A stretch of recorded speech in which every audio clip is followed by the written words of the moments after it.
एक ब्राह्मण कथा कर रहा था और उसने 30 दिन के लिए कथा रख दी। 30 दिन कथा करूंगा। अब ठीक है, उद्देश्य क्या था उसका कि रोजाना दक्षिणा के 10-10 रुपये भी आओगे तो 300 रुपये हो जाएंगे। 300 रुपये तो उस टाइम के आज के 30 लाख के बराबर समझ लो। 250 वर्ष पहले 1 रुपये की भैंस आ जाया करती तो 80,000 की आती, 90,000 की। तो उसने इस उद्देश्य से कथा करनी शुरू कर दी 30 दिन तक। जिस दिन उसकी कथा का भोग पड़ना था, उसी गांव की चंडाल चौकड़ी ने सोचा कल इस पंडित जी की कथा का भोग पड़ेगा और गांव वाले वहां इसका चढ़ावा चढ़ा देंगे घना। और यो कह रहा यो इसका नहीं चढ़ने देना बामण गए वो आकर गांव में सारे सब तरह के। उन्होंने क्या किया, उसी दिन सुबह सुबह जो भोग पड़ना था, दिल्ली से एक चंपाकली नाम की नाचने गाने वाली वो व्यवसायिक लड़की ले आई और उन्होंने उसका सांग करा दिया। अब सारा गांव और इधर के उधर के लोग उस उड़ा पहुंच गए पंडित जी दोरा, वो घर घर के बैठे जिसका कथा करे था। अब पंडित जी कहता है 30 रुपये 30 दिन में, और चंपाकली के 2 घंटे में आगे 500 रुपये चांदी के वह लेकर जाती रही। और पंडित जी ने पता लगा उसका तो सारा खून जल गया, उठ कर चाल पड़ा। वो गाल का 30 रुपये गोच में जेब में। अब वो चला जा रहा था, उसको पता था कि यहाँ एक गरीबदास नाम के संत हैं, वो उसके रास्ते में आवे था। घर जाने के रास्ते में छुटानी गांव पड़े था। उन्होंने सोचा चल महाराज जी दौरे बैठा थोड़ी बहुत बतलावांगे, देखी किसी दुनिया होगी। वो नो बतान गया था। अब गरीबदास जी बैठे थे, 5-4 भगत बैठे थे उनके घर में, यानी उसके बैठक में। पंडित जी आ गया, आओ पंडित जी आओ पंडित जी। क्यों वेशभूषा उनकी पता है होता, लंबी चोटी, गलमा गोछा लाल लाल सा, तलक साला रखा, काख में पोथी दे रखी, आदर से चारपाई दी, बैठ गए। और न्यो करे महाराज सुनाओ क्या हाल है। महाराज जी सुनाओ। पंडित जी गरीबदास जी बोले महाराज के बताओ, बस दुनिया का तो नाश जा लिया, या तो डूबेगी कति, हद होगी, फलान होगी। काफी देर ने बोलता रहा, पर न्यू ना बतावा कहानी के है। तब उनके चेले गरीबदास जी के शिष्य बैठे थे, वो कहने लगे महाराज जी पंडित जी के में घना दुखी हो रहा है, ऐसी क्या बात होगी इसके साथ, बता भी नहीं रहा, आंसू आ भी नहीं रही, कसर भी नहीं रह रही। तब गरीबदास जी ने कहा था कि भाई फुट्टी ज्ञान विवेक की ये अंधा है जगदीश, और भाई चंपाकली के 500 हरीश मनीराम के 30। रोड़ा यू है इनका।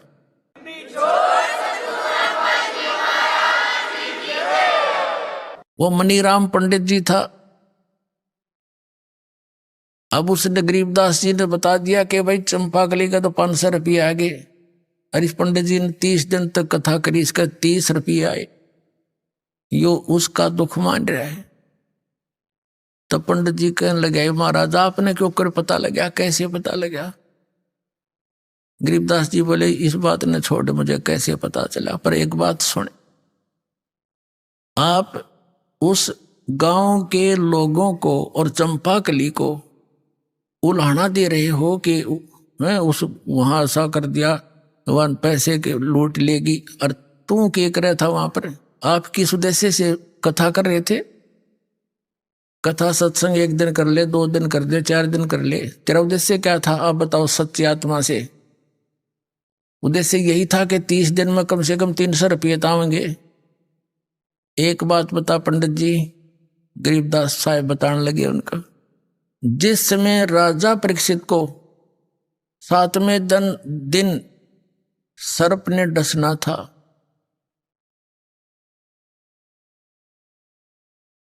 उसको कथा सुनानी थी, उसके लिए कथा करनी थी श्रीमद् भागवत की, जो 30 दिन करके आया तू। और इस कथा के राइटर व्यास जी भी उपलब्ध वहीं थे, और साथ में और भी ऋषि महर्षि जितने थे सब उपस्थित थे। एक मीटिंग हुई थी कि भी इनको श्रीमद् भागवत सुधा सागर की 7 दिन तक कथा सुनाई जाए, ताकि इसका मन संसार से हटकर भगवान में जुड़ जा। 7वें दिन इसको डसना तो है ही, मरना तो है ही। तो ऐसी स्थिति में इंसान ध्यान से सुना करे सारी राम कहानी को। अब उस समय 7वें दिन परिणाम आना था कि कथा कोई वो करे जो अधिकारी हो। अनधिकारी ने कथा की तो इसको कोई लाभ नहीं होगा, इसका जीवन नाश हो जाएगा। तो उस समय किसी ऋषि ब्राह्मण ने हिम्मत नहीं करी वह कथा सुनाने की, इस पृथ्वी के ऊपर जितने भी थे, क्योंकि 7वें दिन परिणाम आना था, उनकी पोल खोलनी थी। ये किसी कथावाचक हैं, तब कहते हैं स्वर्ग से सुखदेव ऋषि को बुलाया गया, जो व्यास का पुत्र था। पांडवों ने उसको प्रार्थना करके नीचे भेजा, और राजा परीक्षित के पुनों से वो विमान में बैठ कर आया। सुखदेव ऋषि स्वर्ग से विमान में बैठ कर आया और 7 दिन कथा सुनाई। 7 दिन कथा सुना के उस अधिकारी से कथा श्रवण करने से उस जो लाभ होना था इस श्रीमद् भागवत सुधा सागर से, वो भी सुखदेव के द्वारा सुनाएगी, कथा कीगी। उस कथा से वह तुम्हारे जैसों से नहीं हो सकता था।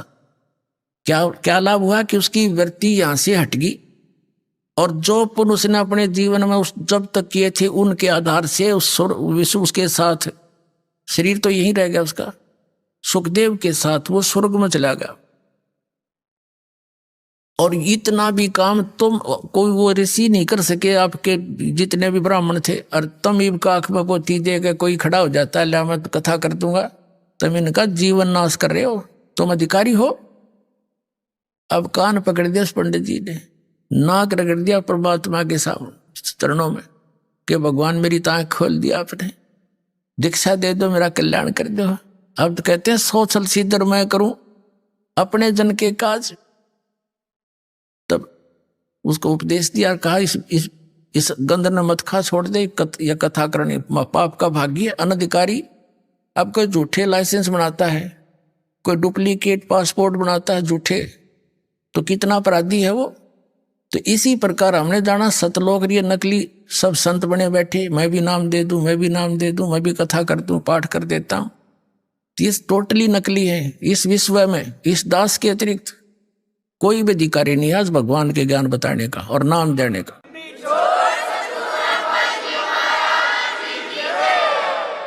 ये अभिमान ना समझना, कति तत्व ज्ञान समझ लेना इसको।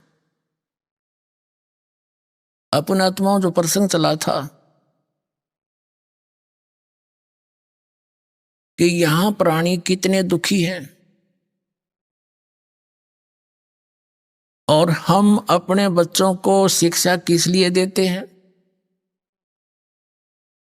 कि ये पढ़कर शिक्षा से हम की महिमा से परिचित हुए, तो आज उस सत्र का लाभ हमारे बच्चे प्राप्त कर रहे हैं। अब ठीक इसी प्रकार जिस समय श्रीमद् भगवत गीता अध्याय नंबर 7 के श्लोक नंबर 29 में क्या कहा है कि अर्जुन जरा मरण मोक्षाय माम आश्रित यतन्ति ये ते ब्रह्म तत्विदु कर्षणम अध्यात्म च कर्मम अखिलम। वो क्या कहता है गीता ज्ञानदाता कि मेरे इस ज्ञान का आश्रय करके कि तत्वदर्शी संत की खोज करो, और वो तत्वदर्शी संत उस ज्ञान को, उस तत्व ज्ञान को बताएगा जो परमात्मा ने स्वयं आकर वो वाणी बोली है। तो उस तत्वदर्शी संत से मिलने के पश्चात जो जरा और मरण से यानी वृद्ध अवस्था और मृत्यु से छूटने का मोक्ष के लिए यानी इससे बचने के लिए यानी पूर्ण मोक्ष प्राप्ति करने के लिए जो प्रयत्न करते हैं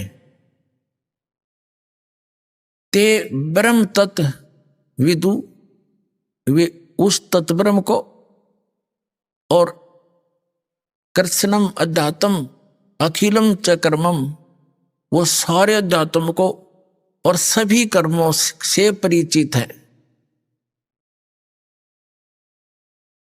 अपने आत्माओं दास आपको वो अमर कथा सुना करके उस सतलोक की यथा सतिथि बता करके और कई महापुरुषों के प्रमाण दे करके यह सिद्ध करना चाहता है कि आपका हृदय यहां से हटे, ये लोग ठीक नहीं, यहां आप रह नहीं सकते से कितना कोशिश कर लेना। एक व्यक्ति कह रहा था मेरा लड़का बीमार हो गया, 3.5 लाख रुपया लगाए, दोनों गुर्दे खराब हो गए, जान बच गई, खुशी बनाई, विवाह रख दिया। विवाह से 2 दिन पहले बस एक्सीडेंट में मर गया। बता, जिसके लिए सारे पाप कट्ठे कर्म कट्ठे करे थे, धन जोड़ा था, वो धन भी गया और पुत्र भी गया, और आप भी 92 हो गया मरना। तो इसी गंदे लोक में और आप कति खुश हुए बैठे हो, यहीं पर स्थिर हुए बैठे हो। ये लोक रहने का नहीं है। अब तक ना ज्ञान था, मजबूरी थी, कोई बतानिया नहीं था, बताओ तो नकली थे, सट्टे मारे थे, इनके पास समाधान नहीं था। तो अब आपने कमर कसनी पड़ेगी। ठीक है, जब तक आप यहाँ रहोगे आपके साथ परमात्मा रहेगा, आपका आंच नहीं आने देगा, तो सच्चे दिल से इसकी शरण में रहोगे तो।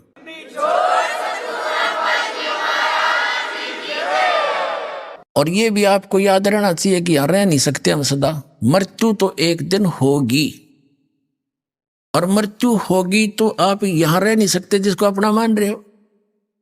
वर्त आपकी मृत्यु उस समय होगी जब आप चाहोगे, ये भी सोच लेना। लेकिन चाहोगे इस ज्ञान से, तब तक आपके पोते पोती भी बड़े बड़े हो लेंगे, वो भी भक्ति कर रहे होंगे, तो वो भी सुखी होंगे। तो उस समय आपके मन में एक बीमारी आवेगी, क्योंकि जब जीव को सुख हो जाता है तो ये न सोचा है सारे दुख भूल जाए यहाँ के, नो के ठीक ठाक था, कोई खास बात ना थी, अड़त तो कैर टूट रहा सारे जीवन में, और पिछले थोड़े से दिना में सुख हो जाओ, वो सारे दुखवान भूल के यूं बढ़िया लगने लग जाता है, और न्यों पता मृत्यु होगी। तो यहाँ के किसी भी सुख की इच्छा नहीं करनी, आप किसी भी वस्तु की चाह नहीं रहे। अंत में मान लीजिए यहाँ सारा परिवार तेरा ठीक और मृत्यु होगी, आप माना नाइजीरिया में पैदा कर दें आपको, बता यू के काम आया तेरा, यहाँ का जोड़ा जाड़ा, और फिर नया प्रोसेस हो शुरू हो जाएगा, प्रोसीजर। मनुष्य जीवन हुआ तो ऐसे, फिर बच्चे पैदा हुए, कोई मर गया कोई जी गया, सारा दिन पेट का रोला, सारी उम्र खत्म हो जाएगी। तो इस जन्म और मृत्यु के इसको लूने याद करके इस चक्कर रहे, आपने हृदय से चाक करनी पड़ेगी वहां की सच्चाई के आधार पे, क्योंकि वहां जाने के बाद फिर धीरे धीरे जैसे यहाँ परिवार जुड़ा है, तो आपका ये परिवार जो आज भक्ति कर रहा है, जिसको आप अपना मान रहे हो, यहाँ नहीं आपका है, ये वहां धीरे धीरे आकर के आपके साथ वहां फिर एक परिवार रूप बन जाएगा। वो फिर कद्दे भी ना मरे, ना बूढ़ा हो और ना मृत्यु हो, सदा सुखी, कोई काम नहीं, परमात्मा की याद वहां भी बनी रहती है, आत्मा को विशेष कसक रहती है, वो वहां का एक आनंद न्यारा उस भजन का। और वो सैर सपट्टे कहीं करो, विमान सबके पास हैं, बड़े बड़े मकान हैं, आगे बहुत बड़े लान हैं, बाग बगीचे हैं, फलदार वृक्ष हैं, ये सत्कर मान लेना, कोई बड़का के बुकान की बात नहीं है। खुद संतों ने बताई, खुद परमात्मा ने आके बताया, और आंखों देखा, उन महापुरुषों ने बताया जिन्होंने उस सचखंड को देखा। लेकिन उन्हें थोड़ा सा घुमा फिरा कर बताना था, नहीं तो ये नकली पंथ भी वही गुणगान लग जाते जो परमात्मा ने बता रखा था, तो उसको कोड वर्डों बता रखा, और वो कोड वर्ड इस दास का समझ में आए कबीर भगवान की रजा से, और किसी का समझ में ना आए, तो उसके आधार से प्रत्यक्ष प्रमाण करके दिखाऊंगा आपको कबीर साहब की वाणी में, जिसको कबीर पंथी रोज पढ़ा करते। अब प्रसंग चल रहा था कि जो वो सुख है सतलोक में, और हम खोज रहे हैं इस मृतलोक में, नमक की बोरी में, और बुरा का टेस्ट कोई खोज रहा हो, कितनी समझ है उसके अंदर, उसको पता ही नहीं फिर बुरा कैसी होती है, कहाँ है। तो यहाँ जब तक हम उस पूर्ण परमात्मा के उस स्थान से परिचित नहीं होंगे, उस सुख से, और उससे परिचित कैसे होंगे? उन महापुरुषों के प्रमाण जिन्होंने आंखों देखा सचखंड और फिर वापस छोड़ा, और उनमें से विशेष आदरणीय गरीबदास साहिब जी और आदरणीय धर्मदास साहिब जी को परमात्मा ने ये विशेष ज्ञान दिया था,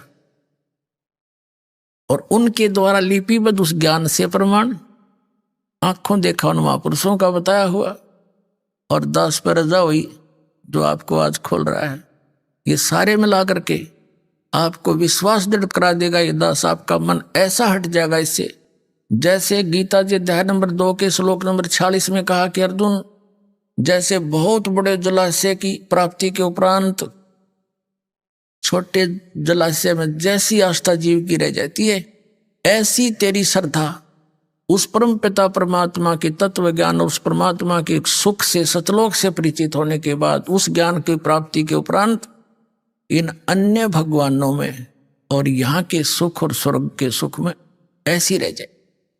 जैसे पहले सभी व्यक्ति तालाबों पर आश्रित होते थे।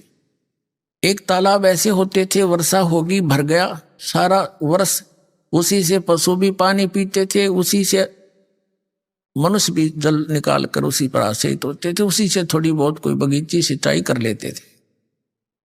तो उस तालाब का पता होता था, एक वर्ष वर्षा ना हो तो सारा सूख जा, और उस पर आश्रित व्यक्ति भी तड़फ तड़फ कर मरे यदि 2 वर्ष वर्षा ना होते। तो उन व्यक्तियों को, और एक बहुत बड़ा सरोवर झील मिल जाए जो इसमें 10 वर्ष वर्षा ना हो तो भी उसका जल समाप्त ना हो, तो फिर वो व्यक्ति उस छोटे जलाशय को तुरंत त्याग कर उसकी शरण में जाकर बस जाते हैं। लेकिन उस छोटे जलाशय यानी इन भगवानों से जो ब्रह्मा विष्णु महेश ब्रह्म और अक्षर इस परब्रह्म से जो हम लाभ ले रहे थे वो पर्याप्त नहीं था। वो जलाशय का जो जल था वो पर्याप्त नहीं था, लेकिन बुरा नहीं था।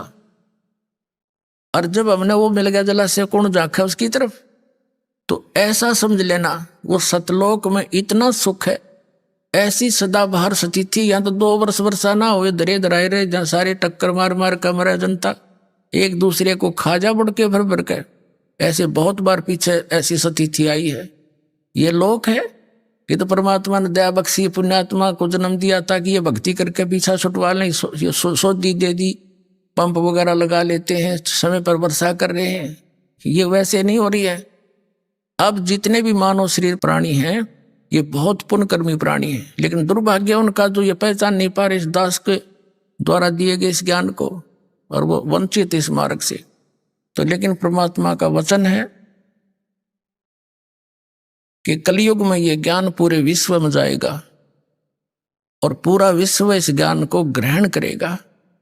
एक बार ऐसी शांति आवेगी जैसे सतयुग में होया करे, क्योंकि यहाँ की इस बीमारी का पता चलेगा यूं रोग है क्या, ये माया किस लिए जोड़ रहे हैं। सारा जीवन इस कोठी बंगले बनाने में खो देते हैं, हमारी मृत्यु हो जाती है, हम गधे बने हैं और कोठी नो की नो खड़ी है। बता कोई ये जीवन था हमारा? तो इस मालिक की शरण में आपको सुख भी मिलेगा, जो इस कलयुग में जो मिलने वाला सुख है वो तो आपको देगा ही देगा। इस कलयुग में जो आपको आवश्यक वस्तु होंगी अवश्य देगा भगवान। जो आपको इस कलयुग में देख ले, टेलीफोन और ये मोबाइल और ये टेलीविजन, इंटरनेट और ये गाड़ियां, इनकी आवश्यकता किस लिए?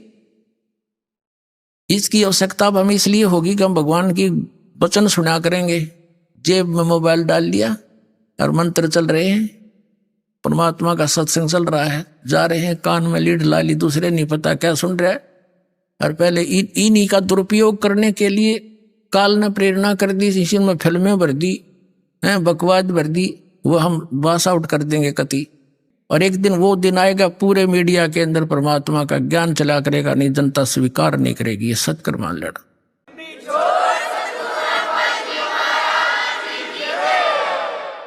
तो पुण्यात्मा इस झूठे सुख को सुख कहे ये मान रहा मनमोद, ये सकल चबीना काल का कुछ मुख में कुछ गोते। तो परमात्मा कहते हैं मन तू सुख के सागर बसरे, भाई और ना ऐसा यसरे। चल हंसा सतलोक हमारे, छोड़ो यो संसारा हो। इस संसार का काल है राजा, इन माया जाल पसारा हो। अपनी महिमा आप बता रहे हैं कि सबके पार एक और परमात्मा है, वहां स्थान है जो सबका सिरजनहारा हो। चल हंसा सतलोक हमारे, छोड़ो यो संसारा हो। बोलो सतगुरुदेव।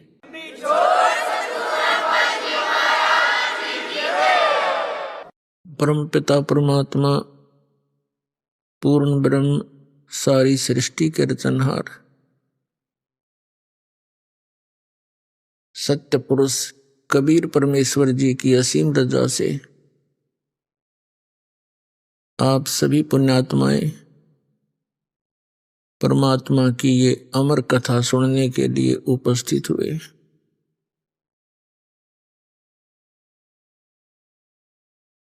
पुण्यात्माओं,